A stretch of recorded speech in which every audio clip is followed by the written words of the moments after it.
சொல்லு பொங்கலே. சுரேந்தர் தூக்க மாட்டி செத்துறான்டா. எப்படா? இப்பதான்டா, சீக்கிரம் போடா. தோப்பறா.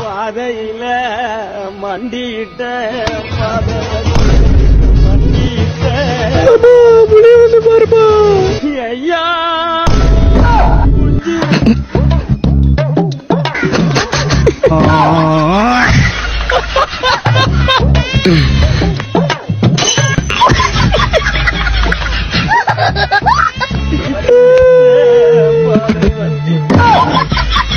இவன் ஒருத்தன் நம்ம என் ஃப்ரெண்டு, எனக்கு வேற யாரும் இல்ல. பிள்ளைய கூட்டு போய் சாப்பிடுறதுக்கு உட்காந்து சிரிக்கிறியாப்பா? முகத்தை பாருப்பா. 10 சிரிக்கிறல்லப்பா. நீங்க தான் பேசுறது என் பேருப்பா. ஒரு பேரு பாருப்பா.